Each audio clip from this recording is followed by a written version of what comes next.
I'm working in a regional school in Western Victoria, and I have moved from my home, from Melbourne, for this job. Okay, I think this is working. Hello, my name is Monica. I'm a grade 3-4 teacher at a school in southeastern Melbourne. It's Sunday afternoon. Tomorrow I'll be meeting my students and going to my battlefield. My expectations of teaching are a little bit different because I understand how it works now. I understand small things like every term has its own flavour and it has its own difficulties and challenges. Yeah, travelling along smoothly. It's going very well. I've got a lot of liberty with my lesson planning, which I'm loving. I get to try it so much new things. So, I'll talk to you next week. Happy July.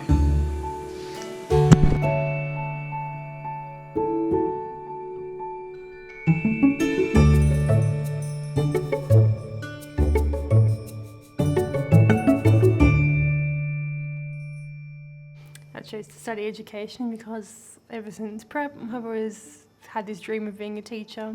I really like working with people, particularly young people, and I really wanted to teach things that I was passionate about and that I thought that people needed to know about. Originally, my passion for teaching came from my own teachers. They really helped me through my education, of course. My teachers helped me through my schooling, of course they did, but they helped me through more than just learning things. I've always been someone who's been involved with teaching, whether that be piano teaching or coaching soccer or tennis or being a swimming teacher. I've always had that kind of, that's been a part of my life. It's always been a constant. I had a very good experience attending school when I was young, and I thought learning was fun, and I think I can make it fun for my students. So that's the reason why I chose to study teaching.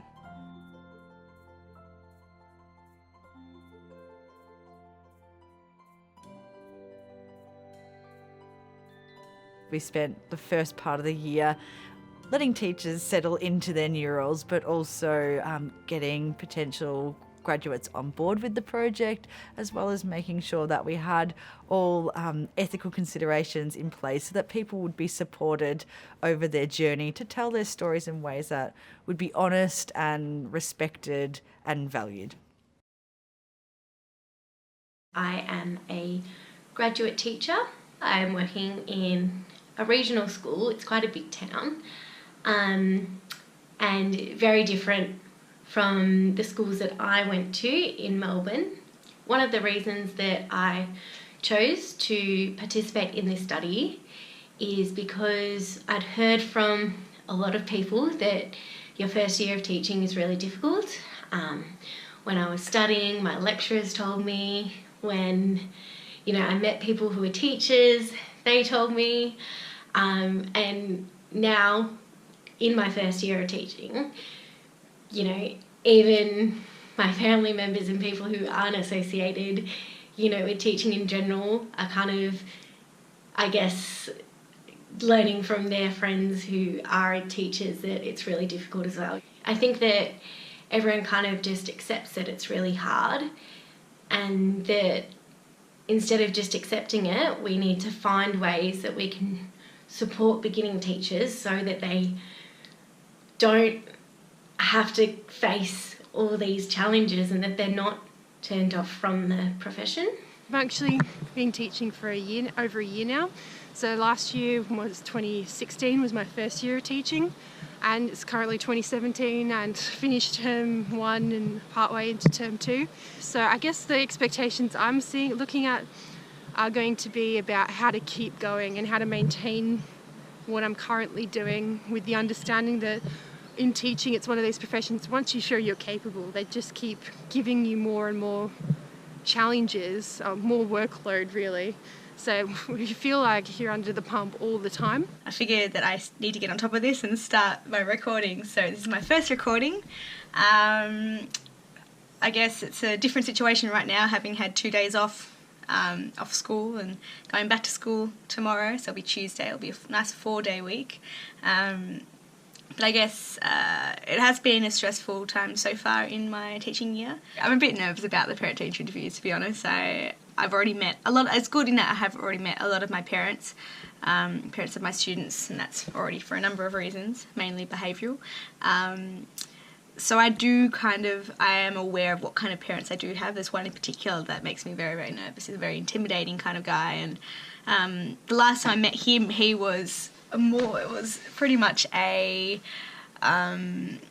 I guess it felt like I was being judged the entire time as a teacher, and it was like I was in an interview for the job, and he was kind of questioning everything that I do as a teacher, and I was just like, Jesus, this is ridiculous. Anyway, so he was full on. I am in my Melbourne home, and you can see my cat is in the background. He's just here, see? So I'm going to head to my workplace after lunch today. And spend the night planning for the new week. A few things happened before this week, actually. I joined the education union, and I heard from another colleague at work that she's been allocated more work than she's supposed to do, and I consulted the union and to see if I'm overloaded, and they definitely found that I'm overloaded. As a secondary teacher, I'm only allowed to work 20 hours face-to-face teaching, but I already worked more than that. And on the top of that, I'm doing 3 yard duties, 1 advisory. So I told the union to negotiate it for me, and they did just cut my workload into just pure teaching for this year, because as a first year graduate, I've got 5% workload reduced. So I think it's a good thing to join the union, because they can tell you, the rights that you don't usually realize you have. I hate waking up in the morning at 6:30 hoping for a call. I'd definitely rather know earlier if I'm working. I have to get up in the morning, make breakfast, have a shower, make lunch, and then I'm ready to leave, but there's no phone call. Some mornings that's really disheartening. On the other side of it, sometimes you wake up to a phone call at 7:30 and you have to leave at 7:45. It's very, you have to be very lenient and kind of ready for anything as a CRT. Hello, it's the end of the first week of this study thing. It's been going really good this week. I have big developments. I was in contact with my agency, and they needed someone to fill in for a few weeks, music and performing arts, drama, position for someone that's going on maternity leave, but she's leaving a bit early, so they needed someone immediately. And anyway, I jumped into the school that was really close to secondary college, and then I learnt that that a position for the maternity leave was open, as in a full-time position in performing arts. Very exciting for me, but of course I was only booked for the first week or first 2 weeks or so. As I stand now, I've been at the school for, as I said, the entire week, and I'm loving it. It's really good. The kids are great. It's in a great. Everything about the school is amazing. The staff are amazing, and of course, because the position is open, I'm able to apply for that. As of yesterday, I've formally put in my application to get the position at the school. Friday nights are, for most teachers, the worst one night of the week. We are so burnt out. by that time your brain is exhausted. You feel like you've done everything, you've done it all, and by the time you get to 6 o'clock on a Friday night, you're so done. You're done with everything. And this is not just my opinion. People I've talked to, friends I went to uni with, who've been teaching also for a year, this is it. Friday nights, it's just not a good time to catch up with me because I just can't give you my all because I've given everything by this point. I'm just going to give out a bit of a thing about why can you get so exhausted, because the job isn't what you think it is, in the sense that it's not. There's always extra work that you don't think of, unexpected tasks that you don't really think about. I have a bit of an update about my position. I hadn't heard anything again all day. I went to talk to the AP after school, and he told me that pretty much they haven't decided yet. They sent off all of the applications to the selection panel, and they're going to look at it next week, Tuesday, Wednesday. So even though the position said it was going to start Monday, looks like it's going to be a bit later. Hello again, it's Friday night again, and I'm just about to hit report writing season. So buckle up and be ready to go, because oh my god, do I not. I can't even imagine the pain that's about to befall me. The thing is, next week is exam week, so what we've got is 5 classes, 5 exams. Every student is sitting an exam. One of those is a 2-hour exam. So that is going to, not only did I spend the last week also writing and printing all the reports, the exams, now I'm going to actually have to go out there and watch the kids sit it and then mark it. But guess what? I'm not up to date with marking because the kids aren't up to date with handing stuff in. So I have at least 2 assignments pending, a Year 11 SAC also due on during exam week, and I'm just not looking forward to it. This week I want to talk about managing students' behavior, because I really struggled of whether to be a nice person or whether to be a good teacher. I found to achieving both of these very hard.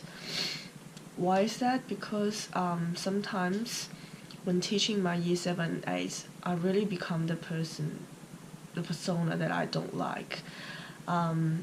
When I keep losing my markers, I have to deal with graffiti that student wrote on the table, and when I ask them, they never admit that it's their drawing, and also they kept moving tables backwards.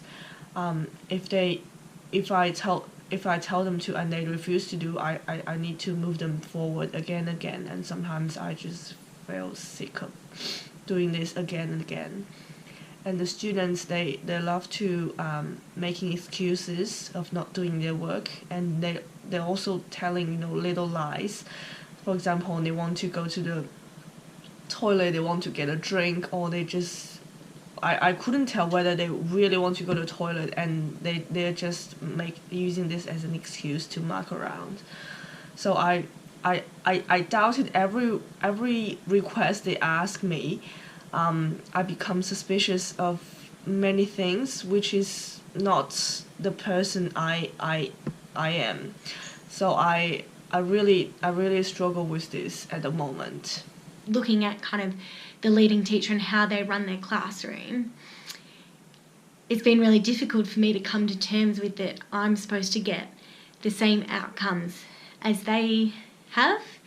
And the leading teachers at my school, they're very supportive, and I think that, the school doesn't have the expectation that me as a graduate teacher should have the same outcomes as an experienced teacher, but, I always think about my students, and they didn't choose to have a graduate teacher.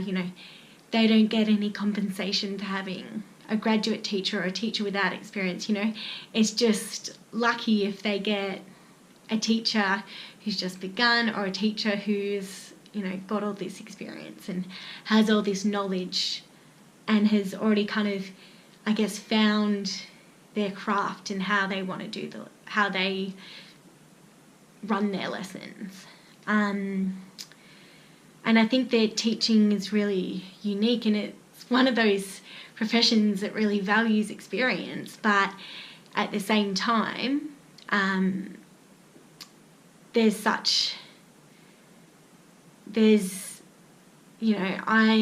in a classroom with 25 students, and an experienced teacher is in a classroom with 25 students, and, we're expected to get to the same level. I think that if I did continue teaching for 10 or 20 years, maybe I would get close to kind of that level, and maybe I would become, that kind of teacher that can inspire and provide passion within their students. But what about those students that I'm teaching now before I can have those skills and that knowledge? The other day I spoke with my principal acting principal, to see if I could get some more support in the classroom. I've noticed that in my co-teacher, the Japanese teacher, when she takes my class, she actually gets some other adults in the classroom as well helping. And one of them is quite a good helper in that she's quite strict with the kids and, keeps them under control, which means that my co-teacher can then, she's able to teach the kids. And so I asked my acting principal whether that was an option for me, because it seemed to work in the Japanese class. She pretty much just said no straight away. So there goes that idea. Unlucky for me. So I'm still and then my question to her was simply, well, okay, what can I do? What other things can I try in my classroom so that I can have these kids in the right frame of mind to be learning what I'm trying to teach them? Because at the moment they're still not. We're at the end of term 2, and it's no easier than, let's say some things are maybe easier, but in order for them to sit down, do their work, listen to what their teacher's saying, not talking over the teacher, not being so defined, and actually trying to be nice to one another, those things are still not happening in the classroom. And look, my mentor says all the time, it might still be like that at the end of the year, which is crazy to think that. I know a lot of teachers kind of come from more of this middle class background, and dealing with, to kind of go through university and to get your degree, most people kind of have that parental support and have those values instilled within them at school and at home. Whereas when the values instilled at home and at school are very different, I think it's really hard for teenagers to kind of deal with that and to come to terms with that and find out what path is right for them and think about, well, what can I, the power that they have to change their course and set their own way, rather than going along the path that's predetermined by their parents. I had a parent meeting on Friday after school yesterday, and that was simply to discuss some of the behaviour and how it's impact in the classroom from other students and how it's impacting on the parent's poor child. And I actually completely understand where they're coming at, because it is so disruptive each and every day. There's always disruptions with behaviour, which means it seriously affects what's going to happen with the other students and how their learning is being impacted. It was a really tricky meeting. It went very quickly, and my co-teacher, Japanese teacher, was there with me to support, which was great, because the behaviour that we're seeing from this particular child anyway was something we wanted to bring up with the parents, and it was consistent across my classes and the Japanese classes, so it gave us the opportunity to do that. But yeah, it's tricky, and so that's, I guess, what I'm scared about with parent-teacher interviews coming up, is there's going to be a lot of parents who are going to say, and the students who are going to say, there's so many disruptions going on in class from other kids, from other students in the class, their behaviour, it's impacting upon my child's learning. What are you doing about it? So it's going to fall upon me, and I'm just going to have to say, we've got strategies in place. If you want to bring it up with the vice principal, go for it. Right now, we're here to talk about your child, and what they can be doing better and what they can improve upon and what things are they doing that is good. I actually had to call a parent for the first time, really, to say that their kid has got a lunchtime detention tomorrow, and the sort of consequences that is. So that was a bit nerve-wracking. So that was after school as well. So now that's one part of our school, like our not program, but our policy. I guess that's how we do it at this school. So calling home, it's not to parents, is something I'm still struggling with. I'm not necessarily the most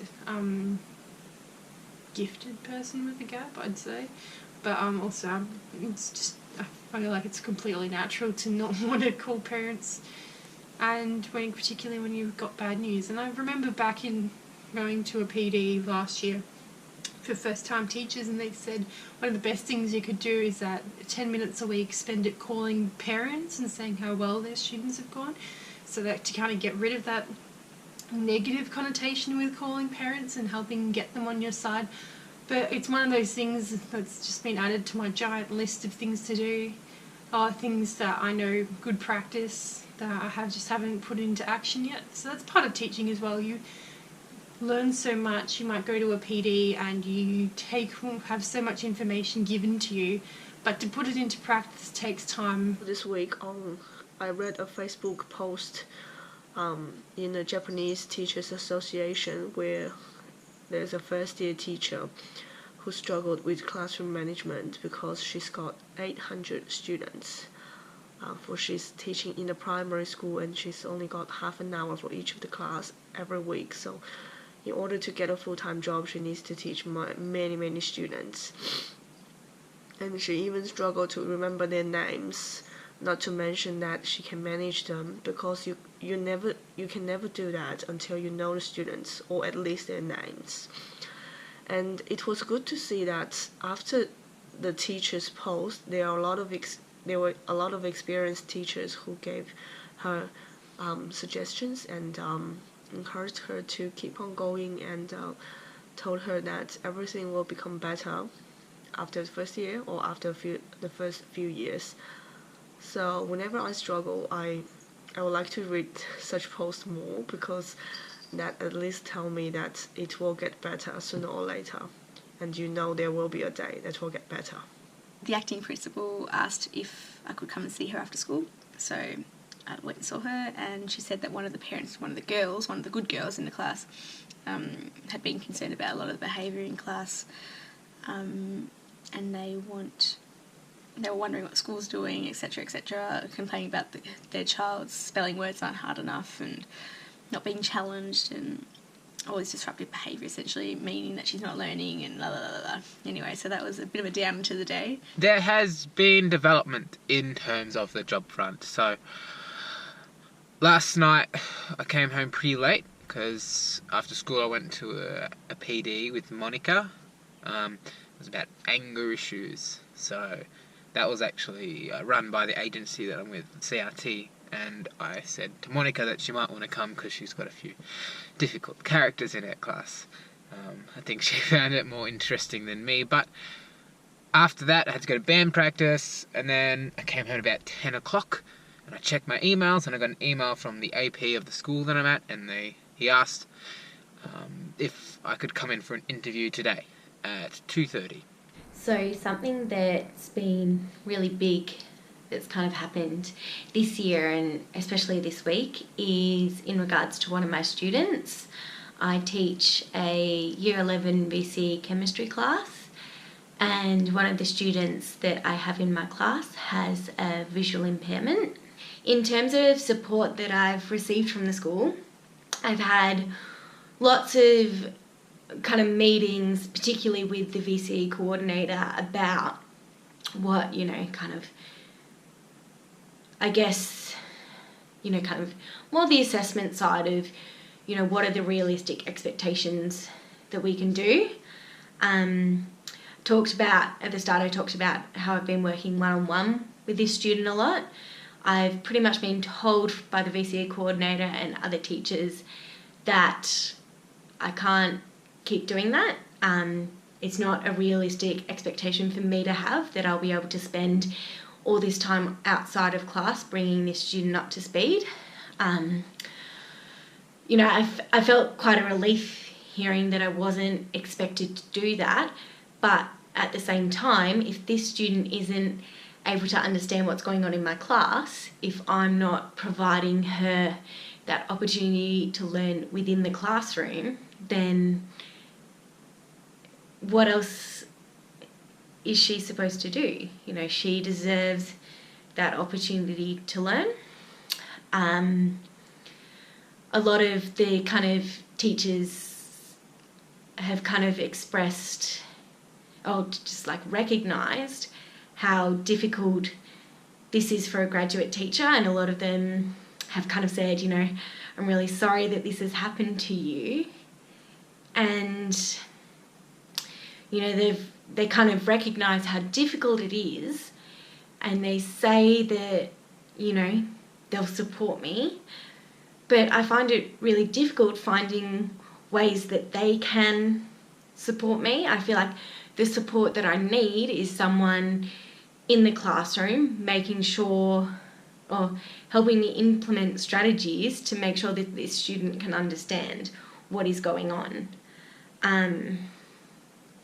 And, you know, I kind of feel like the best support that I need is to not have this student in my class, which I think for a teacher to say is, you know, a horrible thing.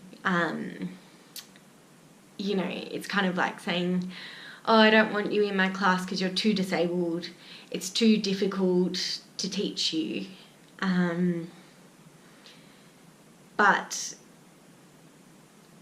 I really don't know what else I'm supposed to do, feeling overwhelmed with the whole situation, and I feel like I don't have the ability, I don't have the experience, I don't have the knowledge to be able to deal with this and to ensure that this student is getting what she needs.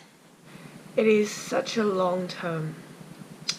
I'm really tired, and my student told me they're tired and they can sit there and have a rest, but I'm tired too, but I can't tell them I'm tired.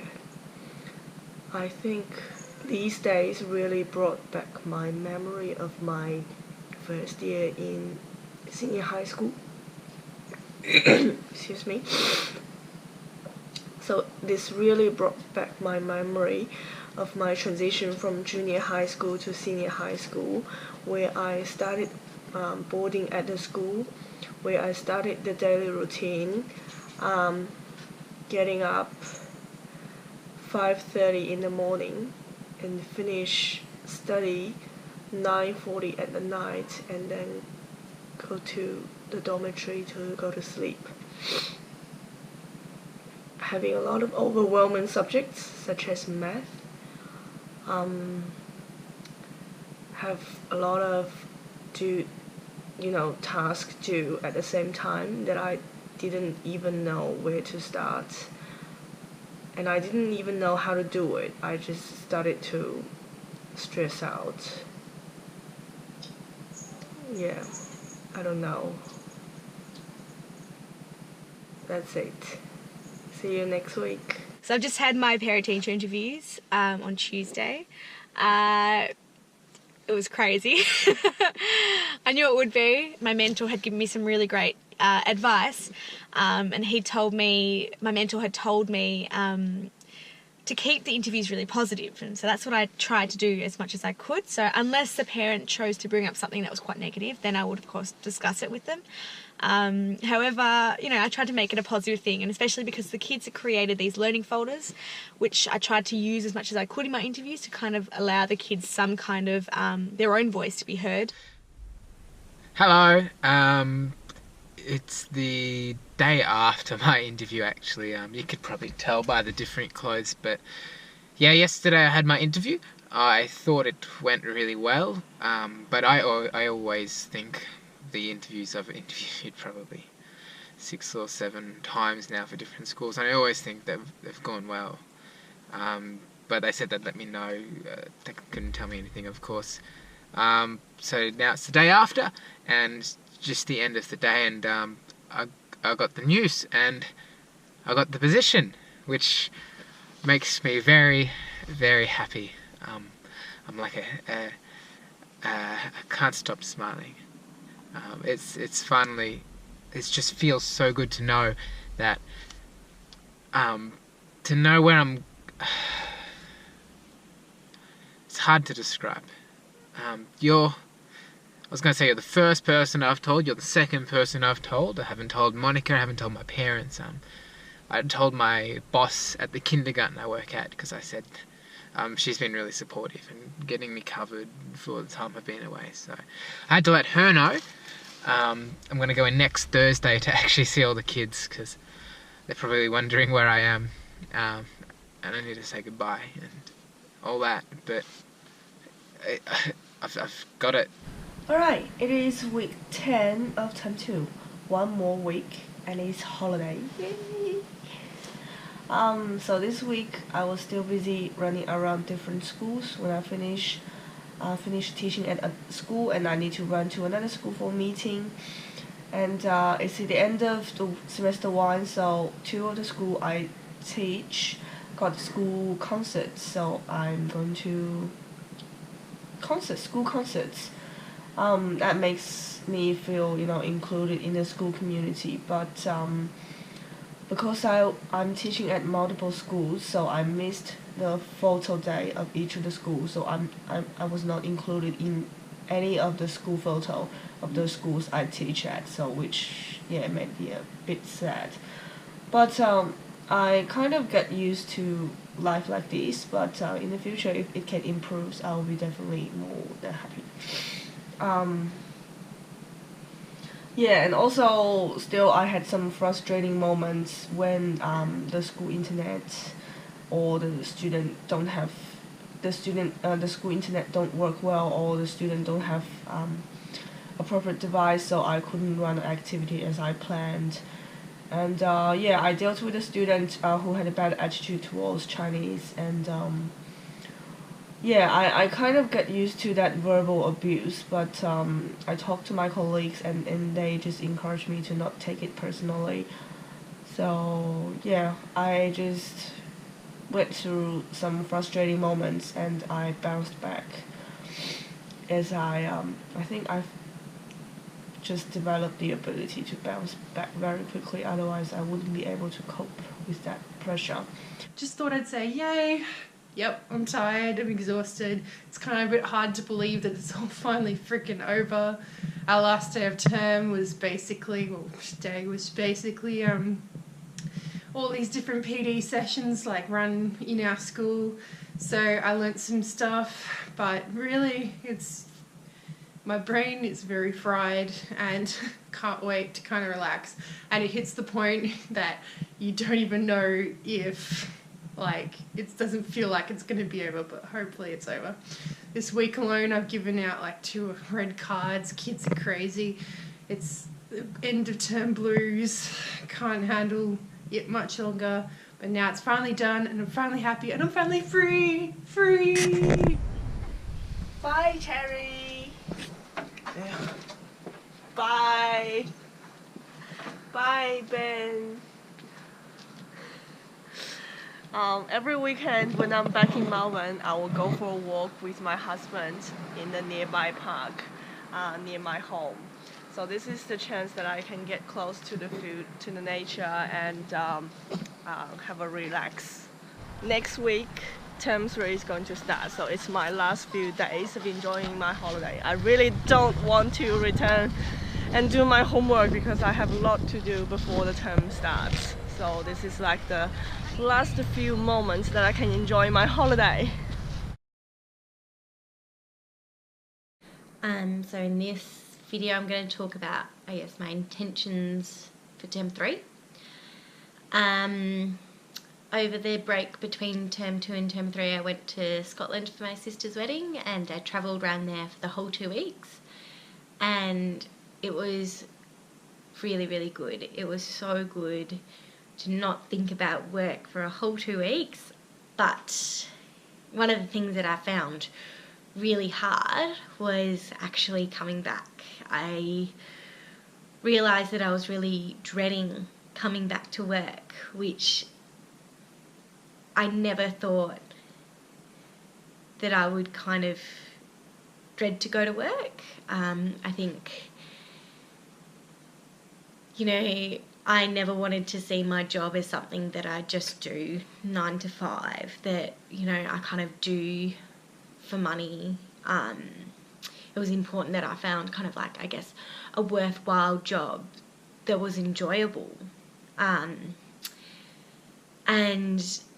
yeah, it was really a bit of a wake-up call to realise that actually, you know, I'd prefer to stay in Scotland for another month than go back home to my job teaching.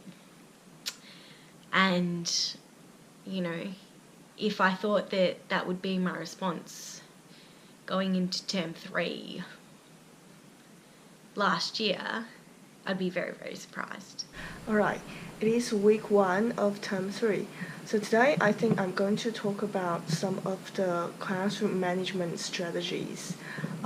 First, I think when I'm making a request for the student either to be quiet or stay in the classroom until the bell goes, I usually give them a reason why we're doing that. I'm taking them as, you know, sensible adults, so I'm not just shouting at them being a grumpy person. I'm actually explaining why they need to be quiet at the moment, or say that some people are trying to work, it will be better if you're working quiet so everyone's brain work faster, or stay in the classroom until the bell goes because the other classes are working. If you go out, you might disturbing the other people. So in that way, the students will understand why they're doing so they are more likely to follow my instructions. We're coming into second week of term 3. I just want to give you a quick recap of what term 3 week 1 was like. I haven't got one of my difficult students in my class, and to be honest, it makes a huge difference. I still have issues with my class in terms of behaviour, but I haven't got him kind of drawing everyone else in to make things difficult, so it's made a big difference in terms of my happiness as well. I've been managing to get on average about 8 hours sleep each night, which makes a big difference in terms of my energy in the classroom. In terms of what I'm teaching poetry, which I'm really enjoying. The kids have responded quite well to my writing lessons. The thing I'm having trouble with at the moment is maths. So I don't enjoy planning for maths or teaching maths. And I had a couple of lessons during the week that were just terrible, and so, well, I'm a very harsh critic of myself, but I wasn't happy with the way they went. So I've been speaking to my mentor about how I can improve that, and perhaps considering that that could possibly be one of my VIT focuses. But anyway, so we're coming to week 2. We'll see what this week brings. Holidays for me are just ridiculous. Like, I had so much free time, planned time, only had a few things that are definitely locked in, and I just filled it up with catching up with people because I value human connections. Obviously, I'm a teacher, but I value my friends and family, and I wanted to be there with them for the most of it. Hello, back again. New haircut, new nothing really. It's actually the first day back at school after the holidays, so we just had term 2 holidays, and today is the first day back, Monday. Full day. I've got my timetable.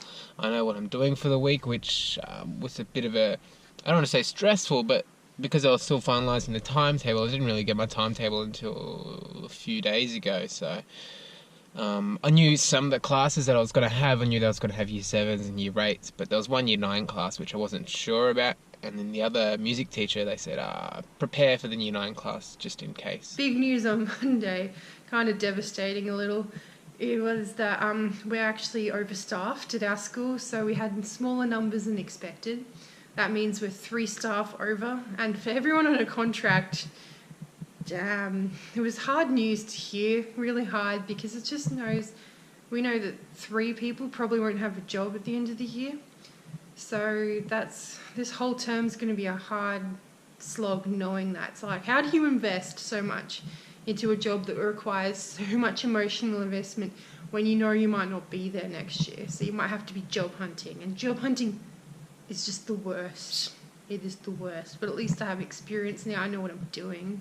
So there's that. I'm still looking to going into country school, and there's no way I'm moving back to the suburbs, but That's stressful. I got to last Friday in the holidays and I was like, I've done a bit of schoolwork and I'm like, what can I do next? I'm sure I'm forgetting something. My VIT. Yep, that's right. Had another holidays pass by where I'm like, nope, did not get to do my VIT. This probably term I'll manage to cram it in on the weekends, fit it in somewhere. I am hoping that I can do my VIT registration next year. One of the reasons that I want to do it is next year is because I went to a meeting run by the VIT, and they pretty much said it was designed to be done over 2 years rather than one. And the only reason they kind of do it over one is because so many people are on contracts. And I kind of feel, well, because I have an ongoing position, I should really take advantage of that. And I think that it'd be really good to do next year because this year is my first time teaching the unit. And a lot of it is kind of working out how students respond to it and, being able to predict, well, if I change it, then how will they respond to it? I'd really like to do it on a project that I've just done with my Year 9 Sciences. I can see lots of areas of improvement in that one, so it'd be really good, to be able to do it on something where I guess I can better predict the outcome.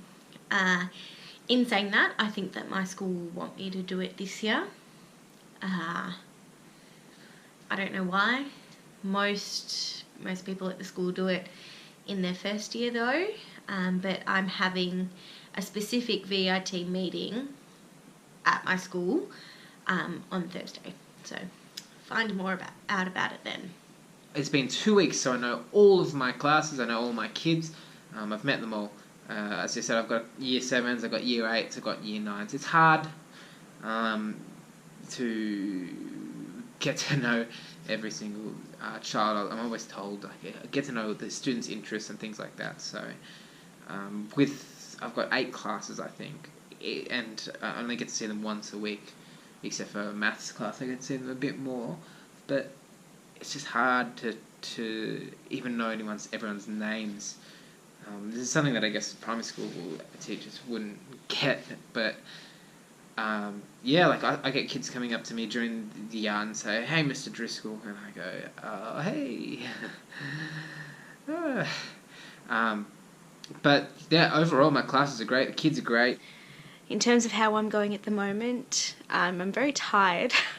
It's only the end of week 2 of term 3 and I'm buggered. I've been trying to get some more sleep, going to bed at really good times and even, gosh, should I say this, I haven't been running to school all term. Today was the first day I actually rode to school all term, which means I've actually been getting up at about 7:45 every morning and driving to school. As a result, I'm obviously able to get more sleep, but I don't know, I obviously don't feel great about it. Anyway, so I rode to stage and I felt a lot better. I've been going to the gym quite a bit and just trying to keep active as much as I can, but I've just been so tired all the time. With maths, some of the kids, about 8 or 9 of the kids, get private tutoring, and they know, I find that they zip through the work so quickly, and they get, they always tell me, "Sir, this is easy," and of course, I hate that when they have to tell me that it's easy for them, so I go home and I plan extension activities, and I've given them extension activities, and they zip through it, they work through it so quickly. So, and on the other hand, I've got these couple of kids in the class that absolutely are struggling completely. They don't attempt the work too much, which is just a bit of an issue, but they've got unsatisfactory for the last assessments and the tests and the quizzes and stuff that I give them. So in maths, there's so much more wide spectrum of abilities, a lot more than music, and it's a lot harder for me.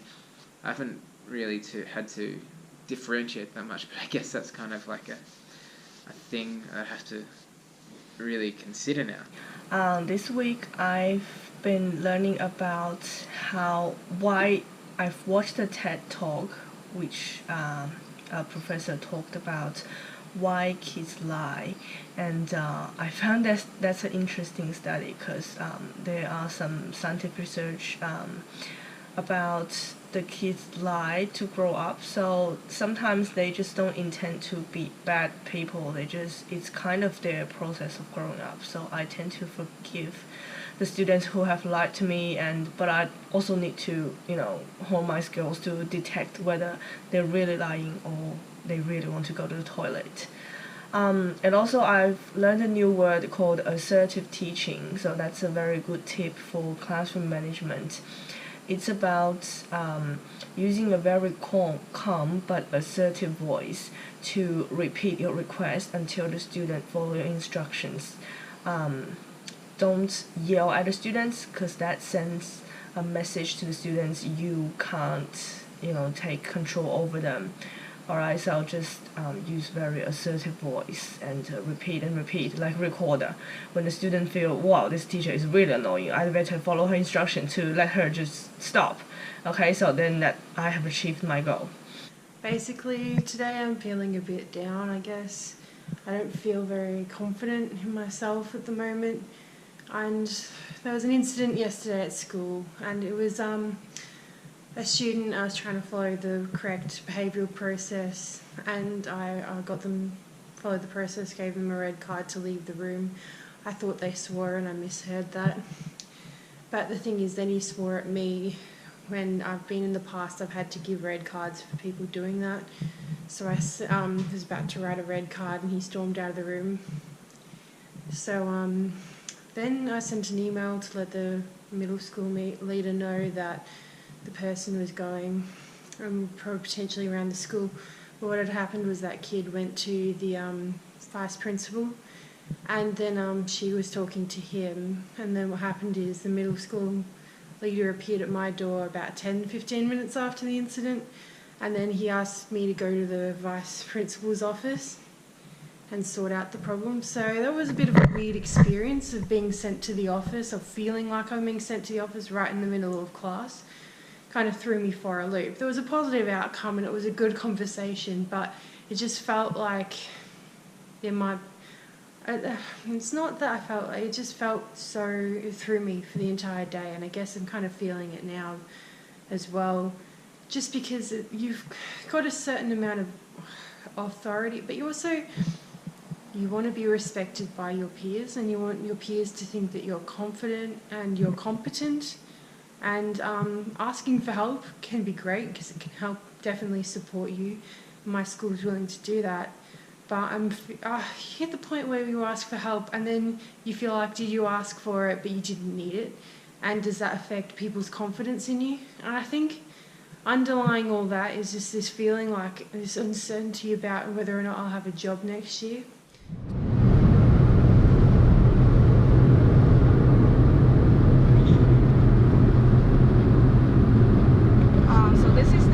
I travel every Tuesday to a primary school I'm teaching. It is 35 kilometers from where I live, and I have to travel during the day because in the morning I have to teach at a school, and then I need to pack up quickly, travel to this primary school, and when I finish teaching there I need to travel back to another school for a meeting. So this year my working life is basically about traveling during the day. And when I was traveling, I would like to put on my favorite music, but I kind of got sick of my favorite music because I played it so many times and I've ruined my favorite music.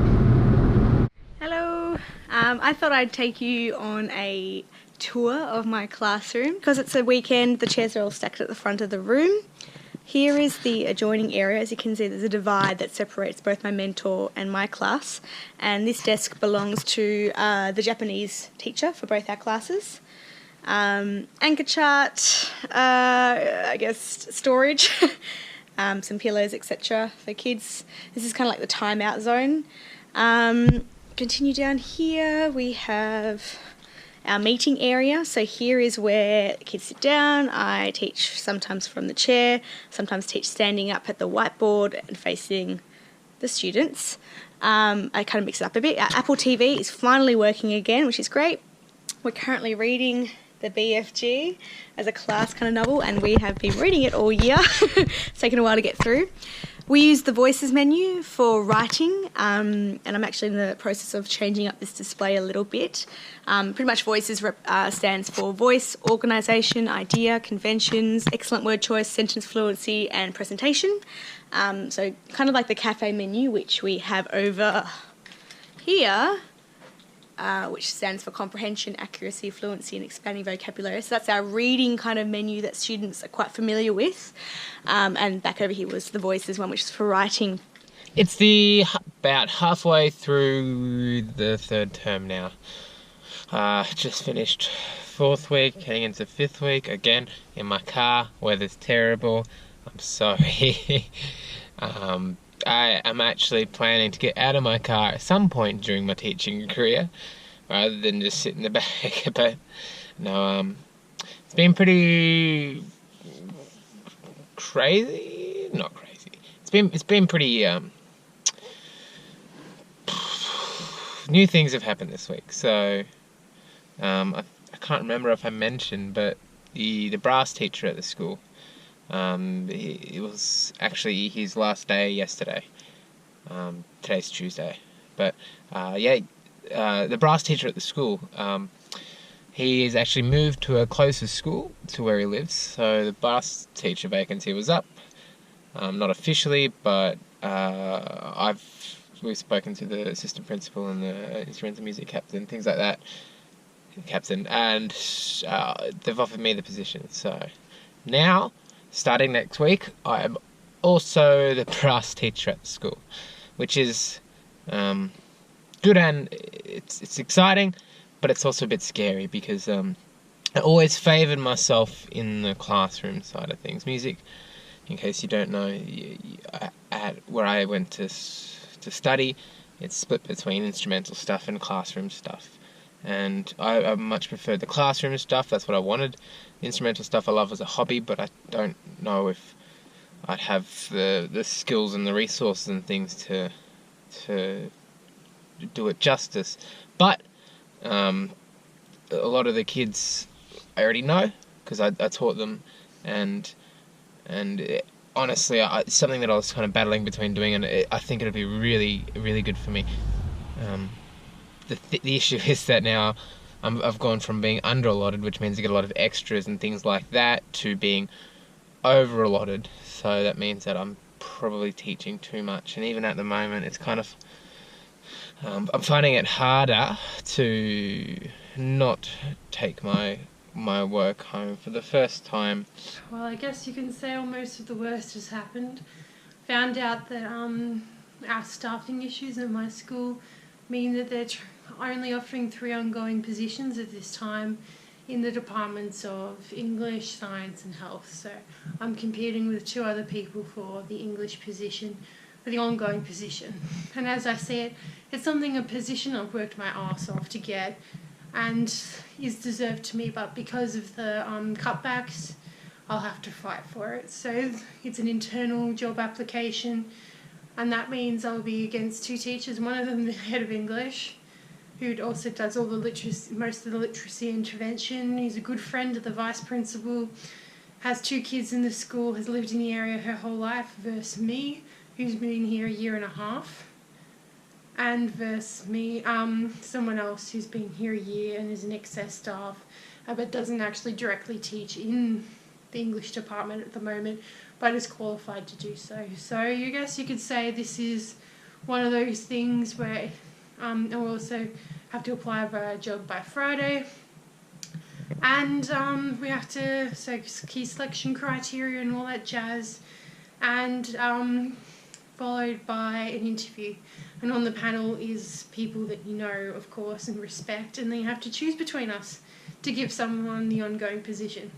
Doesn't mean I'm out of the woods yet. It means I could potentially get a job, I guess, depending on what the students select in year 11 and 12, and whether or not my subject even gets a chance to run will be up to the year 10s. I don't have much faith in that.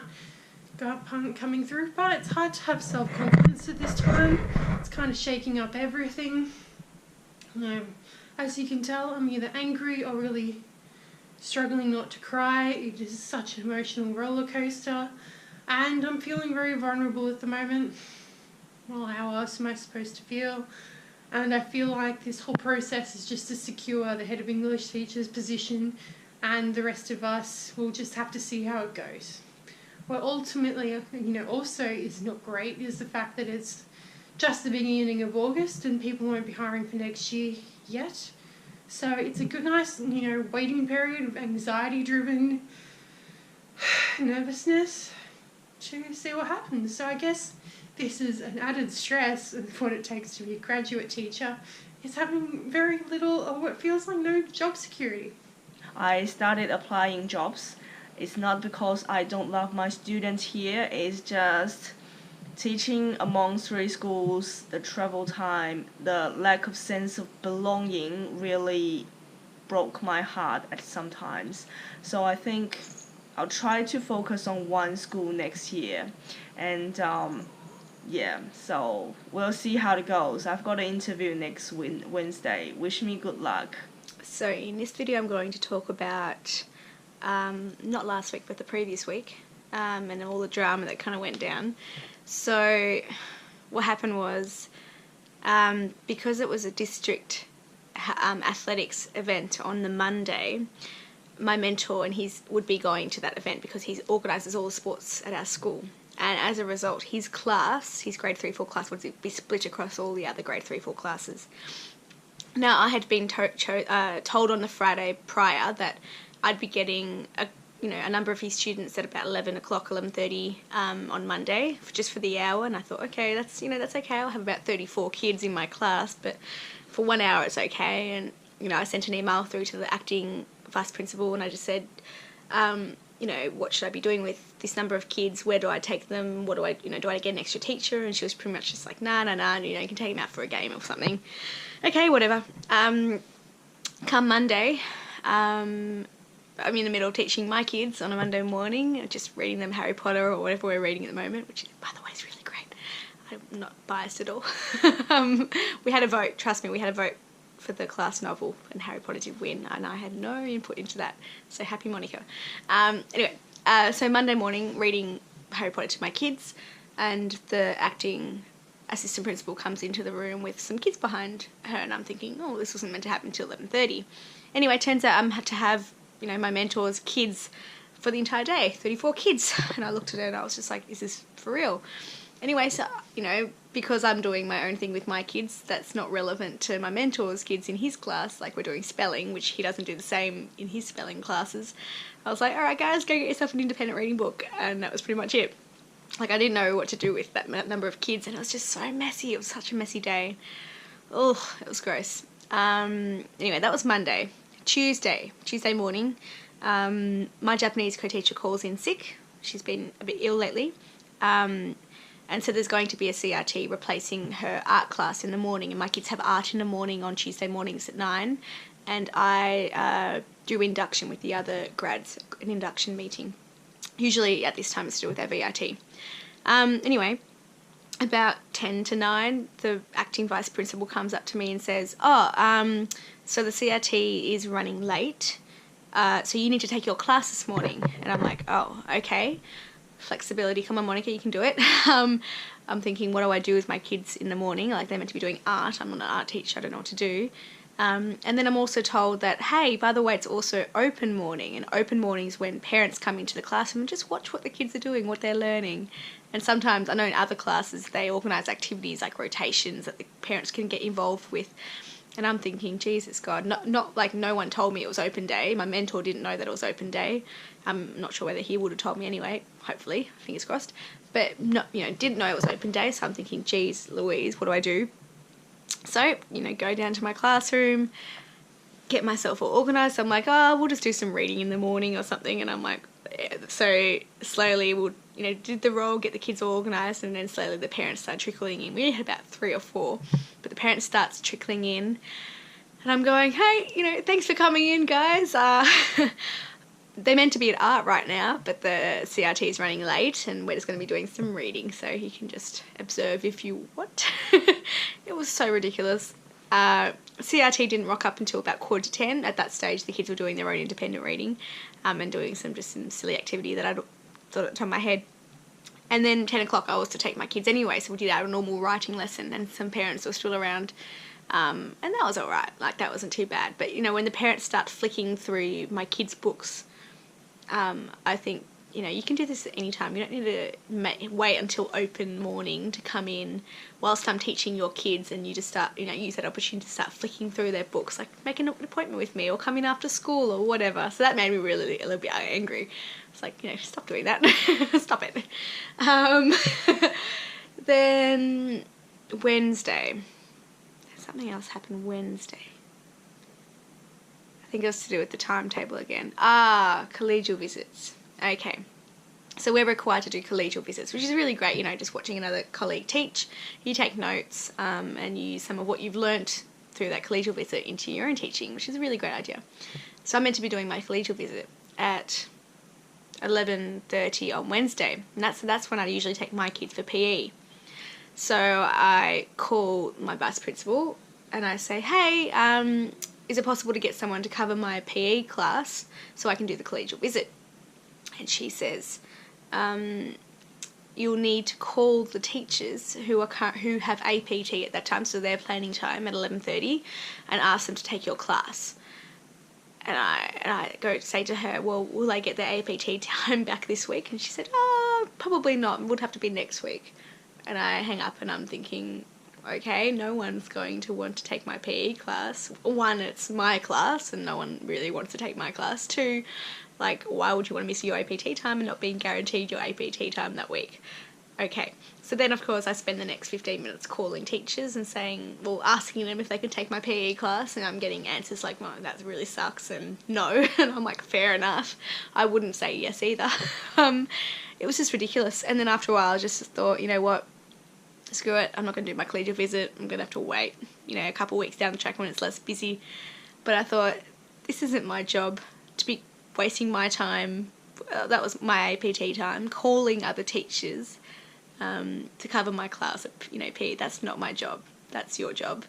And I thought, that's just stupid. So there's been some things, so that week was disgusting. Like that whole week there was just so much drama, and not just me but other teachers as well. There was crap going on. By Friday I'd had enough, and so Thursday evening I was at school quite late organising everything for Friday. In terms of my teaching, and then I just took the day off. And I was just like, nah. I sent an email to the acting principal on Thursday evening saying, nah, I'm not coming in tomorrow. This week I went to an interview, as I mentioned before. So we had a very nice talk with the assistant principal and also the lots department head. They started checking my referees, so hopefully I'll get a reply next week of whether they want me to come in and do a mock teaching before they decide if they are going to offer me the ongoing contract.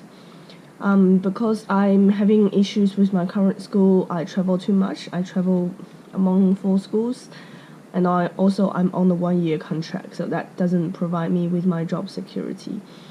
And most importantly, I need this ongoing contract more than any other local teachers, because as I've mentioned before, I'm still on temporary work visa. So I've tried to take the English test, the IELTS English test, 6 times till now, but I still couldn't get a score that can allow me to apply for my permanent residency.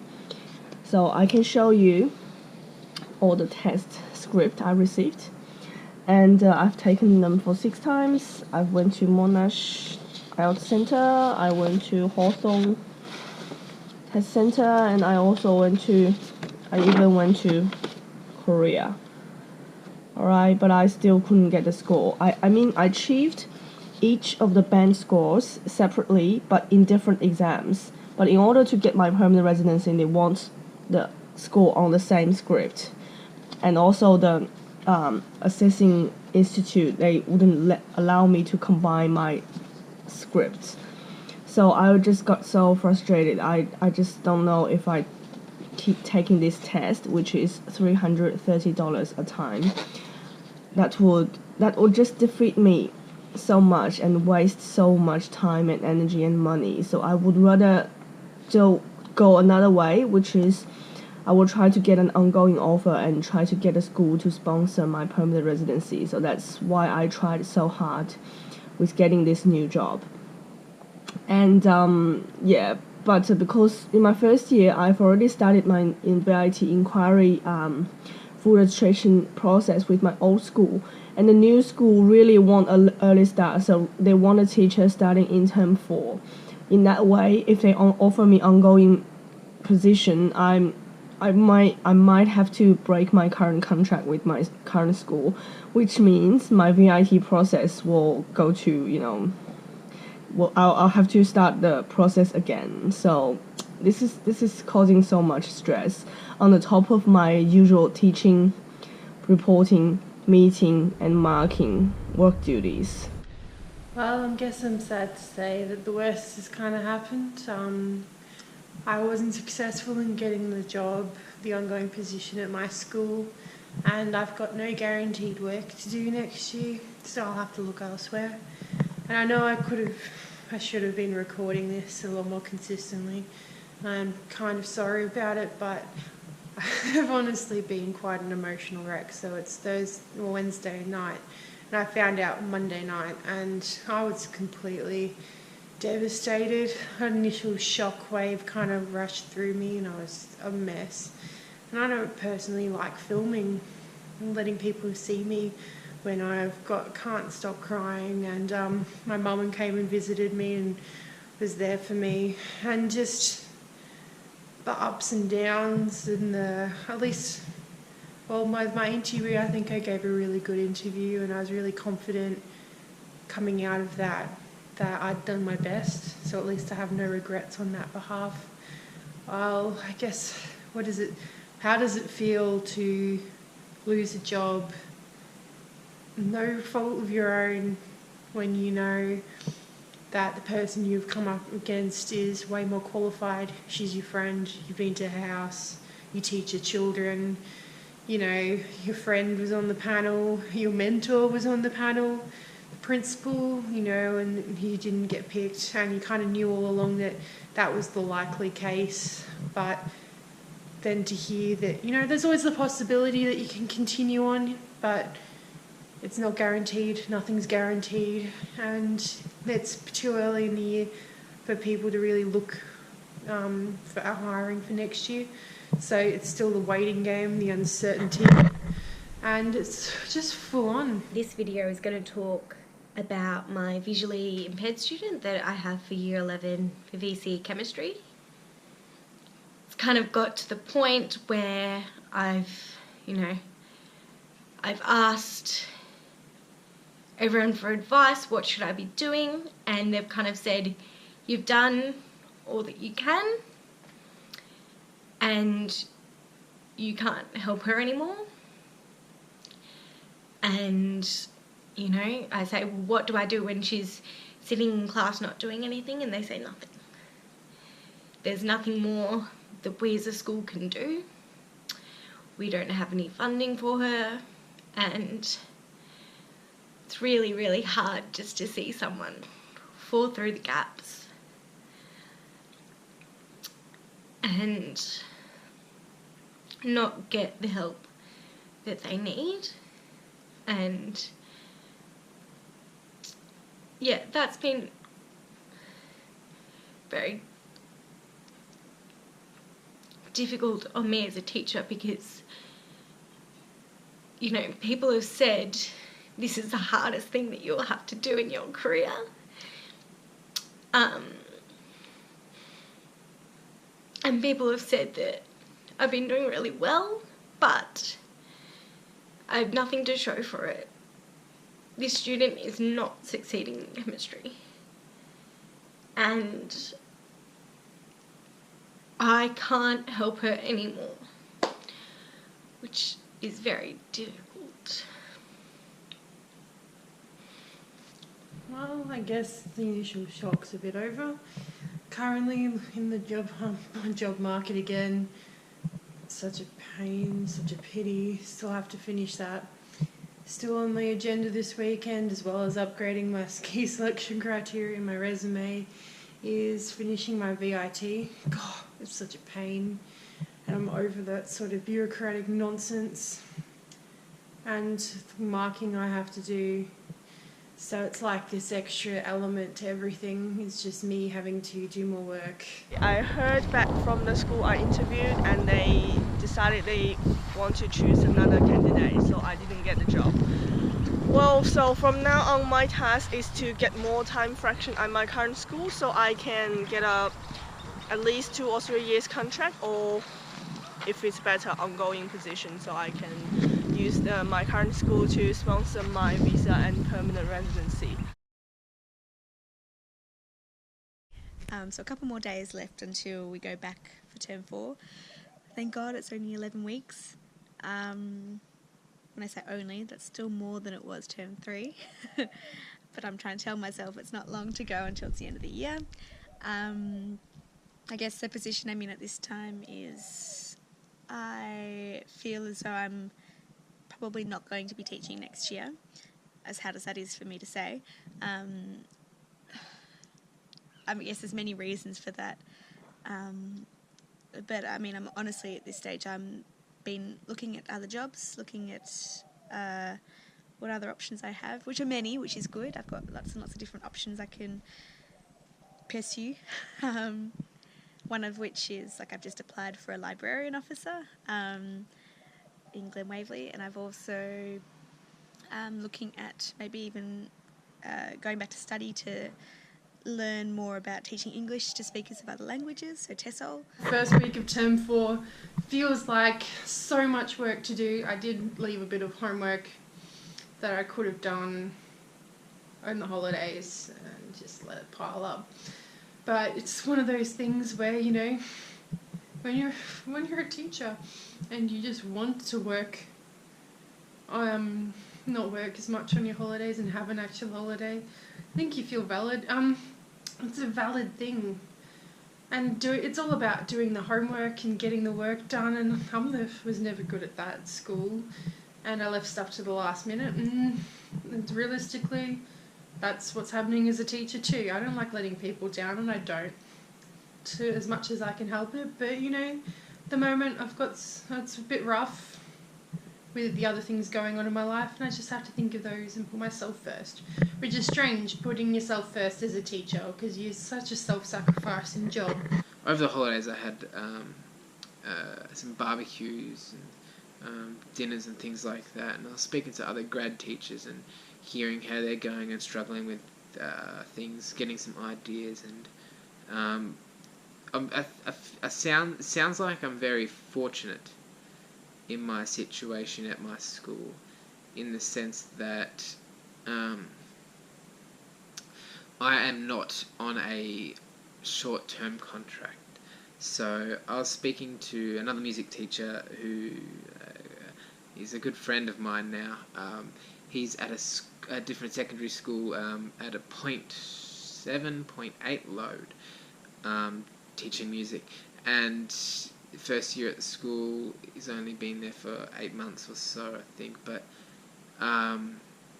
he's about that time of year where the contracts start coming out for next year or getting rolled over or whatever like that, and he just found out that he got an offer for a 0.5 contract for next year, so 0.5 being only teaching half as many classes as I don't have to explain how decimals work. But anyway, he got offered a 0.5 for a year, and it was kind of like he had to know on the phone. The guy had to know on the phone right then if he was going to accept it or not. So he accepted.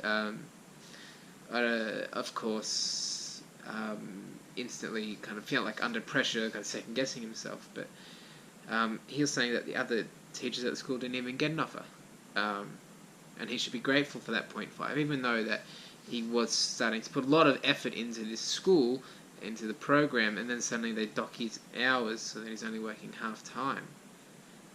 In my position, I feel like I'm extremely lucky that the way I fell into it, even though I did have a bit of trouble at the start getting a position, the fact that right now I have a full-time workload at a really, what I think is a really fun and good school, and especially the fact that I am not on a short-term contract. I am actually on the family leave contract, so I don't have to reapply every year for my job. I don't have to hope to get rolled over and things like that.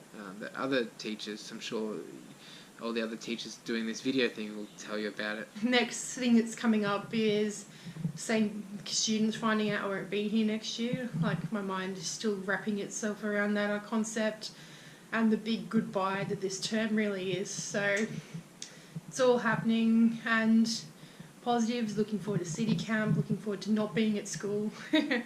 That'll be nice. I know that sounds, it's just, sometimes it's a bit much. It's a bit much. I'm still in the same office as people who got the job and were on my interview panel and, all that sort of thing. It's an emotionally charged job, and that's something it never goes away. I can see it in the eyes of the people I work with. This job never stops being emotionally demanding unless you stop caring. And as teachers, I think the moment we stop caring, that's the moment where we stop being as effective as we can be. Alright, week 2 of term 4. It's Friday afternoon and I'm on my way from my school back to Melbourne. It's 2.5 hours drive, and on a Friday afternoon usually it takes more than 3 hours. So usually I'll stop at this service station. It's just halfway. So just to fill the car and get a cuppa. And today is also a big day because I had a very early morning. I had an 8 o'clock interview with my current school.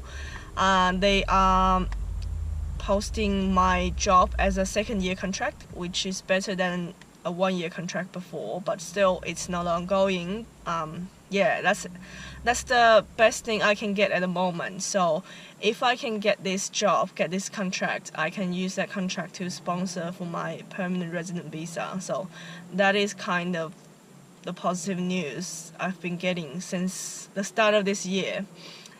And so since this is on my bucket list and it's going to be ticked off, so I started looking for new goals in my life, and I realized how much weight I put on since the start of this year. Because whenever I felt stressed, I just eat everything I want, like very oily food and also sweet food. So I just put on a lot of weight. So from this week, I think I want to start to do some exercise and lose some weight that I don't need at all, because if I keep gaining weight, that will keep me unhappy. So that's all about this week. I'll see you next week. Bye. This term for me is going so quick. It's kind of ridiculous. I right now am starting assignments, second assignment task 5 weeks early, 5 weeks out of the end of the term, when last semester the same assessment task we were doing last 2-3 weeks before the end of term. So this term has been completely on track and it's zooming by. It's really good, but it's kind of scary because the end of the year is coming and there's a lot of stuff happening at the end of the year, in terms of my VIT getting done, a lot of commitments outside of work with bands and things like that. Last year at this time I was playing in 6 different bands, doing all this different Christmas stuff after school. After at night time hours and weekends and things like that. So that time of year is coming up, so I'm going to have no free time, but I love Christmas. So my VIT, it's actually done. Not done, no. I've finished my final observations and things like that, and I think I've learnt a lot, which is really good. I see why you have to do the VIT. Registration, that is. It helps you kind of to prepare you for what you're meant to do with your PDPs, your personal development plans and things like that as a teacher. It always helps you move forward. So basically, what I want to say is I've got 2 phone calls today. I've got 2 job interviews, which is really exciting.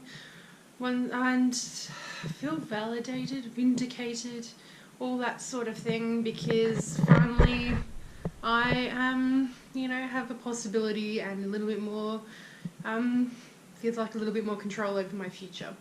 So I've got one on Friday, and because it's in the middle of the day and it takes a long way to get anywhere from here, I get the whole day off, and the school's that supportive, so that's awesome. I'm off on City Camp next week. My other interviews during City Camp, people have been really helpful and supportive and helping me get to the interview, because they know that's the most important thing going on in my life right now, is that. So that's really, I couldn't ask for better support from my fellow colleagues on this front. And I guess you can tell it's already picked up my mood, and I feel optimistic for once, and I'm just looking forward to doing that. And plus, job interview, as these are the first 2 jobs I've applied for and I've got interviews for, so I see it as 2 for 2, and the fact that both happened on the same day is pretty exciting, and it's kind of like a great way of showing that yes, I am really good at my job and totally worth hiring. So something that I quickly want to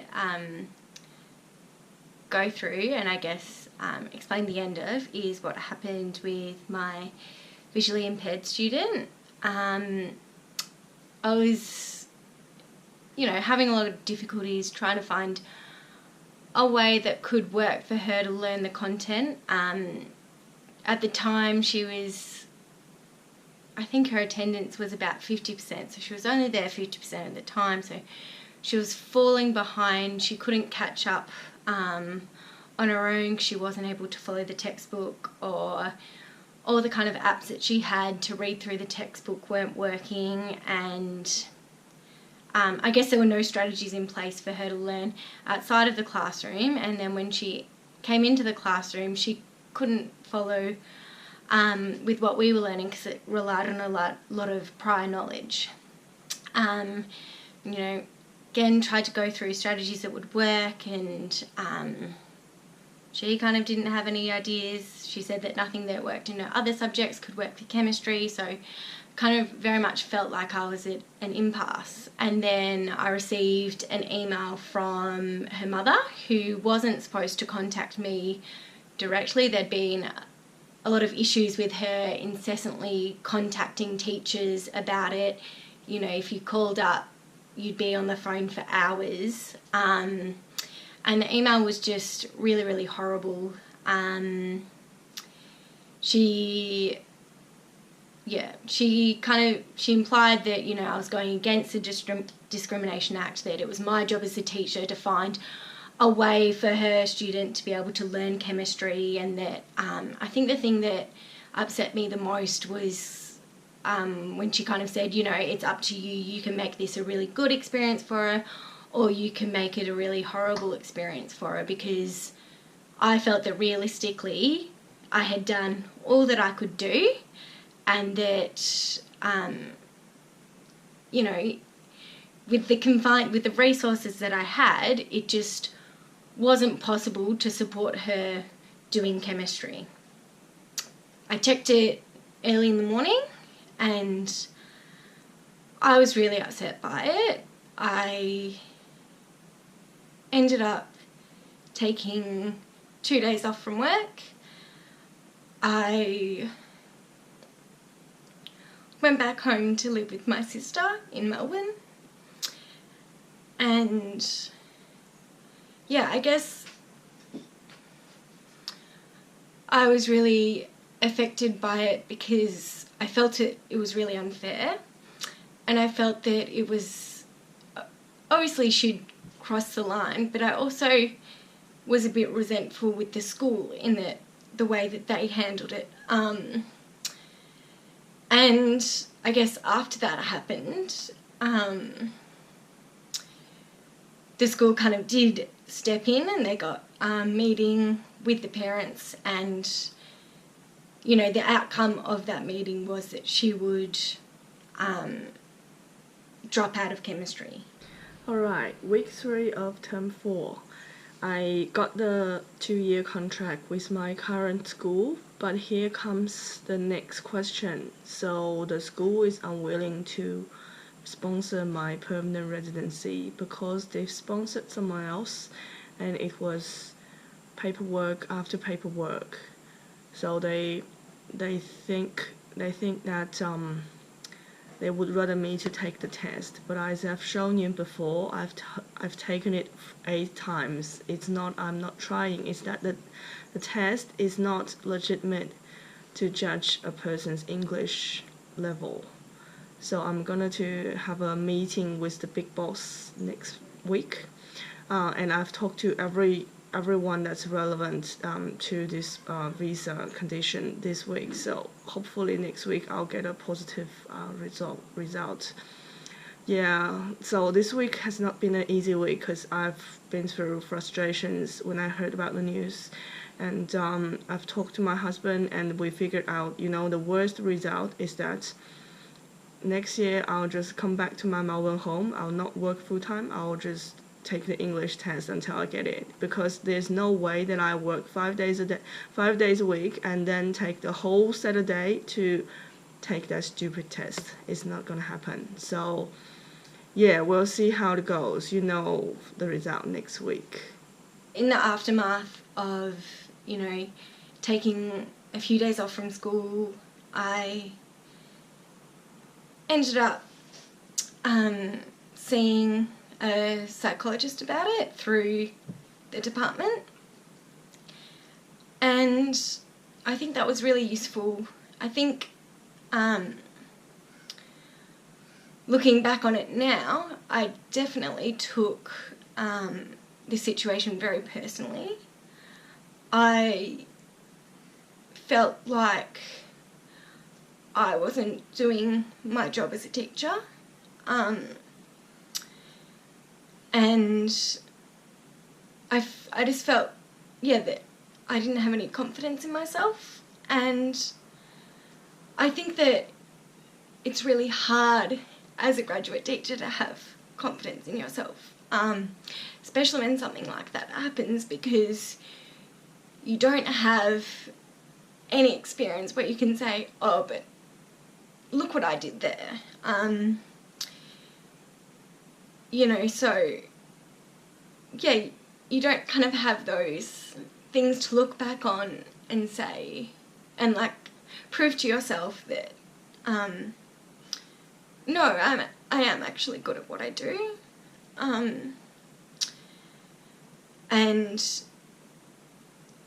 In the sessions, we talked a lot about how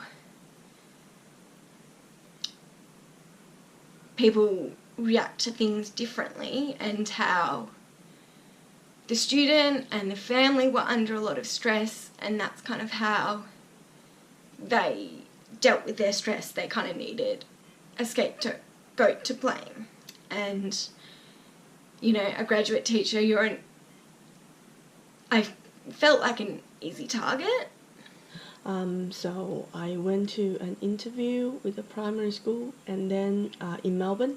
And then I got a contract. So I'm going to sign the contract next week. It's only 1 day in the week role, so I need to combine some other part-time jobs.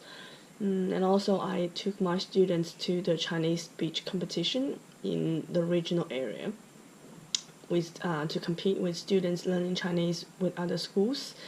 My student actually won the prize because he was very smart. He was singing a Chinese song while accompanied by his own guitar. So yeah, I was so proud of that student, and I'm pretty sure he got ambitious of next year, and he's going to improve his speech to win a bigger prize. But it's just a bit sad that I won't be there, and I haven't told my students that I won't be there next year. We have to interview and find a new string teacher. And I was asked by a music teacher, the head of instrumental music, if I wanted to be on the panel for that. And I said, yeah, sure, it'll be interesting. I'm not sure if I'm fully qualified because I just got a job here. We had our interviews today, And I tell you what, it's very strange being on the other side of an interview panel, even because the questions were almost identical to the ones that I got for this job. And just to know that the kind of discussions that go on behind the scenes, generally it's really positive. We had a hard choice to choose between the applicants, because they all had a lot of positive attributes, and it was not as black and white as I would have thought. So, it's taken a long time for the school kind of to tell me what kind of position I'm in for next year. Ultimately, as you might have become aware of, I don't want to be at the school next year, but I also don't want to be in a primary school next year either. So I've been thinking for a long time about doing something that allows me to have a break from being in the classroom, but also keeps pushing me forward in terms of my own professional development. I have therefore decided to apply for a graduate certificate in TESOL, so teaching English to speakers of other languages, and that I can do at Deakin University or I can do at Melbourne University, and only the other day I found out I've been accepted into both, so now I need to make the decision as to which one I will go to for next year. At school, as I said, it took a long time for them to let us know what was going on. Ultimately, we found out one morning, it was actually World Teachers' Day, and that's when we found out from the school that we weren't being rolled over, our contracts weren't being rolled over for next year. In fact, our positions would be externally advertised and we would have to reapply and interview for our positions. And whilst I wasn't too concerned about this, the other teachers were really upset. Would leave the staff room and would be in tears, and so the poor things, because you feel for them, obviously they really enjoyed the school and they really enjoyed this year, and to have to reapply and do that whole process again kind of sucks. And for me it was just like, well, I don't plan on being being back at the school next year anyway, so I wasn't too annoyed, but I was annoyed on behalf of my colleagues. VIT, so the VIT process, I submitted my drafts to my VIT mentor, done all that, he submitted things back, I had a big back and forth, and I'm happy to say as of today I have completely finished it. I cannot express how good it feels. It's about 50 pages long. I think Monica's was like 60 or 70, but a lot of that is appendix, but it was like a university assignment. It was hard. Oh, no, it wasn't hard. Writing it up was one of the easiest parts, actually, because it's all from the top of your head, and it's all kind of things that you know. You'd be surprised by how well you actually know the kids. That's what really stood out for me, that I could speak a lot, and I felt like I was an expert of this student, even after I've only seen them for, an hour a week or something like that. So I'm just, that's checked off. Next year, hopefully, fully registered teacher. Can't wait. Most of the private schools have already started their holiday, but as government school teachers, we have 2 more weeks to go. So yeah, I think this week the most achievement I've made is that I finished my VIT full registration interview, which means I am full registered if VIT assess my material. Just finished the last day of school. I'm a mess. We had a really lovely day. So we had our sports in the morning. This teacher's versed the grade 6s in sport, and I got to play soccer, which was really fun. We had recess, a lovely morning tea, and then we had about 1 more hour with our kids, and during that time I did a little bit of reflection time with the kids. I gave them little gifts, a little collage of different pictures from over the year. And then we had an assembly, and then that was it. So yeah, last video, school has finished. I've had my last day of term. It is, it's surreal. Oh, it's not surreal, no. It feels, I've had this feeling many times before. It's like submitting a final assignment for a unit, or for your round of assessments, or your semester, or whatever. It's just kind of that feeling of, I've done everything, I've got nothing to worry about. And it it takes a few kind of days, I think, to kind of get into that, to stop stressing about all the things that have been going on. So it's actually been a few days, so Took me a while to stop thinking about things I have to do, or I've even dreaming about being late for school or tasks that I need to do, and it's always kind of like, wait a second, I'm done. I think the main thing that I've really enjoyed about this year is the relationships that I've made with other staff members.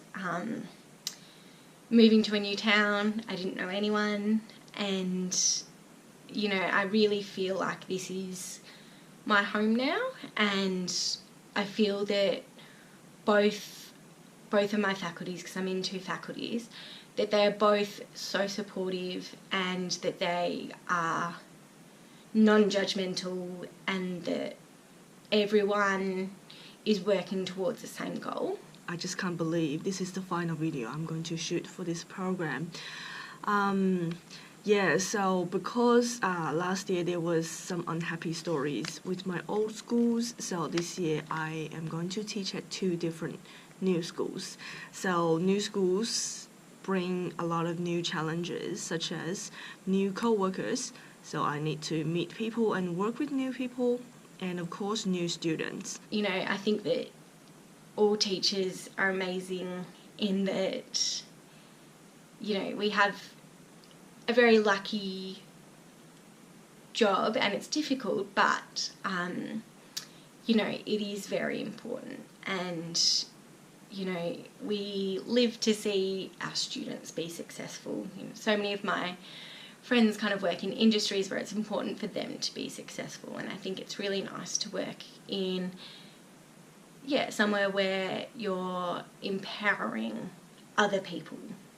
I've seen so many people, at least 4 or 5, that graduated same time as me. They already left this profession. So I would say being a teacher, it is a very stressed and a job with involves a lot of anxiety. So I've seen people who've done teaching many years, and I really see, what keeps them in this job is actually just not the money you're going to earn, and it's just their passion, for educating young people. I know this is a big word, but you will, once you started working, you will realize if this is really your thing. And like what I did, if I found, teaching Chinese second language in a rural environment is not my, dish, I would, try something else. I would try different schools, I'll try different subjects, aspect of subjects, and to see if it's the school or if it is me who's really not suitable teaching. So I'm still trying, and hopefully I will stay in this profession. What I feel like I've learnt from last year's experience is that teaching is for me. It really is. It's part of what I love doing. It's being there for the students, knowing that every year, they need you. They need those adults in the room with them to be role models, and they care about you and what you think of them.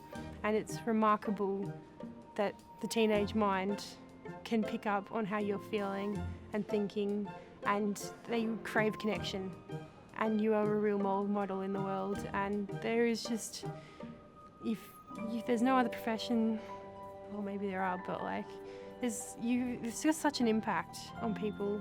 And I remember something I saw in a TED talk. It's like teaching and education just sits deep with people. That's Sir Ken Robinson.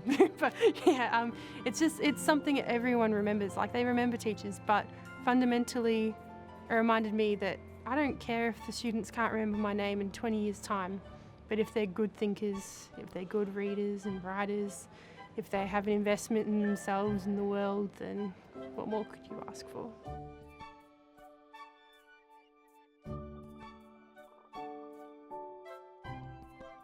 From my first year of teaching, I guess there's so many ways I can look at it and reflect on it, whether I look at it in a positive light or whether I try and look at it, or focus on the negatives, or look at it all as if it was just this, this block that I can kind of reflect on and go, okay, what do I gain from that?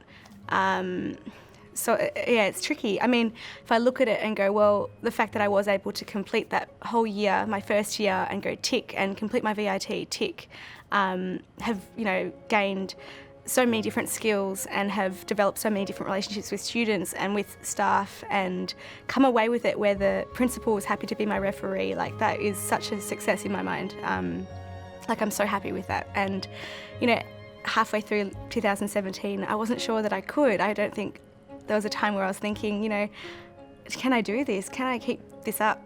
So to have, managed to complete, to the end of December, and it's late December. It's not, you're finishing 3 days before Christmas. It's a huge year. It really is. And then, I look at I look at some of the negatives, and I think, I was so stressed. I had such a tricky group of kids. I had so little support from the school. My mentor didn't provide the support I needed.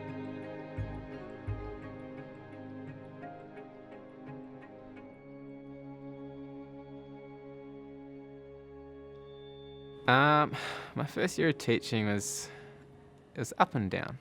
I feel like I don't know when to consider my first year of teaching, because I did have a late start. So I spent 6 months looking for a job, and I didn't feel like what I was doing was proper teaching. I wasn't doing any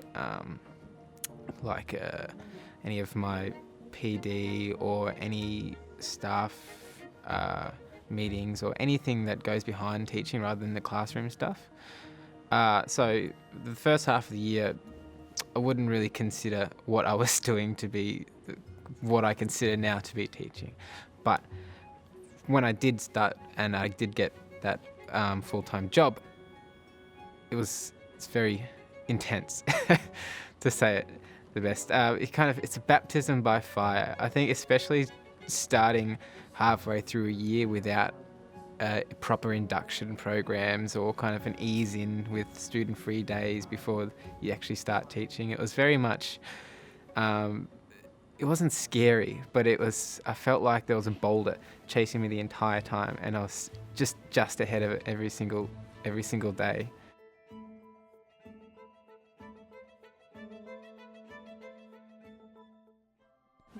I think that, teachers have a pretty tough gig. I think that a lot of people look at education as a band-aid fix-it on a lot of society's problems. And I think that in order to make education be able to fix those problems, that, we definitely need input from a lot of different sectors.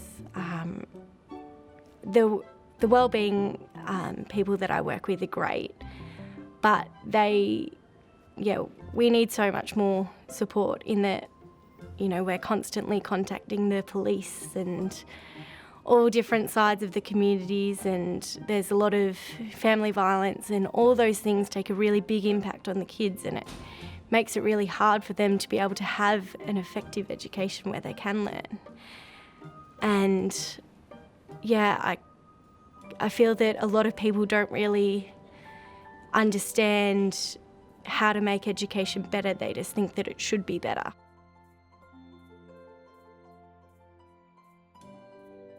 Well, I guess it's a profession that definitely needs a lot of effort, and there are a lot of skills that really takes time for a new teacher to build. Yeah, and also I guess the context of teaching, it can really decide whether a teacher can carry on or just decide this is not my thing. But I think there should be more support for new teachers.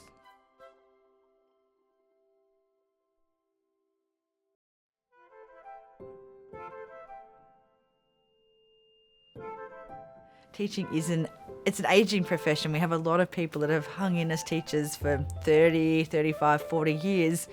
but they're retiring. Like, it's their time, they're allowed to retire, but it means that if they're leaving, what's coming behind? And if you have people leaving within the first 5 years, then we really start to miss those people in the middle, those people with 10, 15 years experience who bring a lot of knowledge and leadership and support.